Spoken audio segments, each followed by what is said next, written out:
প্রিয় দর্শক বন্ধুরা, আমাদের ভিডিওটাতে একটু সাউন্ডের প্রবলেম হয়েছে। আশা করি আপনারা একটু ম্যানেজ করে নেবেন।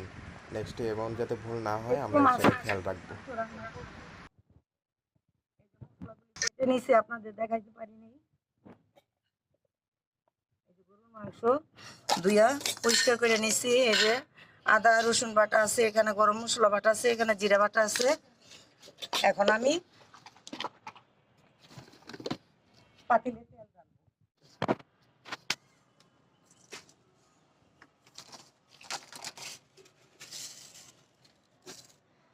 আমি কিছুটা পরিমাণে জিরা দিছি, আনাম জিরা। একটা তেজপাতা দিব,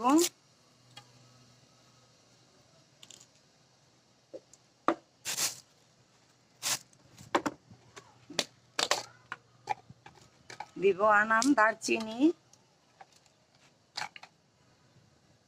দুইটা এলাচ দিব, দুইটা লবঙ্গ দিব, দুই তিনটা গোলমরিচ দিলাম।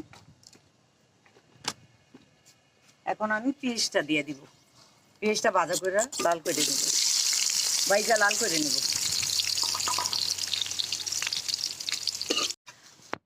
আমি ছোট করে একটা চুলা বানাই নিয়েছি, লাকড়ির চুলা, আপনাদের রান্না দেখানোর জন্য।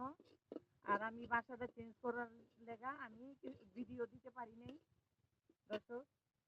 এখন আমি ভিডিও দিব। এই যেটা টমেটো দিয়ে দিলাম,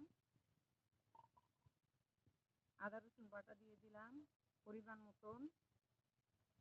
যেহেতু গরুর মাংস একটু বেশি লাগবে, আদা রসুন বাটা দিয়ে দিলাম, জিরা বাটা পরিমাণ মতন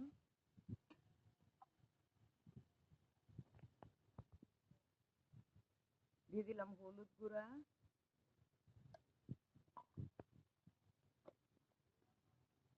দিয়ে দিলাম, মরিচের গুঁড়া। আমি এখন ভালোভাবে এটারে কষাই নিব, ভালোভাবে একটু পানি দিয়ে কষাবো।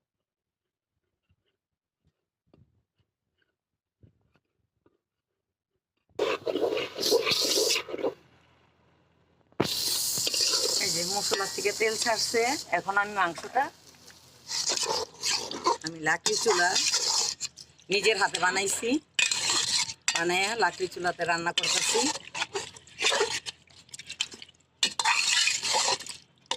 মাঝে মধ্যে দিব গ্যাসের চুলায়ও রান্না।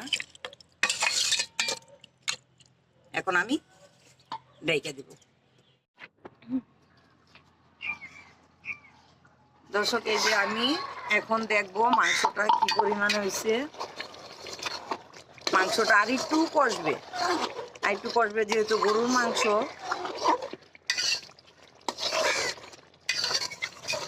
আমি আলু যখন দিব তখন দেখানো হবে আপনাদের। এখন আমি দিয়ে দিব, দিয়ে আলুটা কষাই নিব।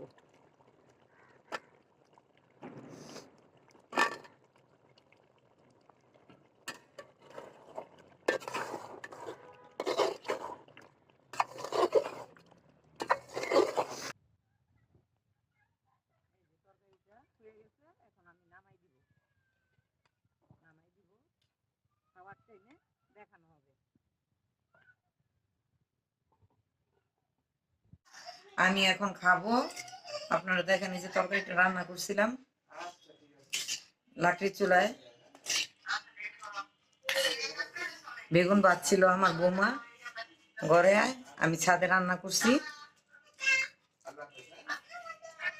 বিসমিল্লাহ।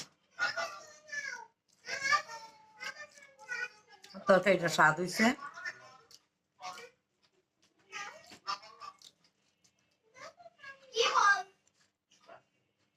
আপনারা আমার ভিডিওটার পাশে থাকবেন, সাপোর্ট করবেন। আল্লাহ হাফিজ।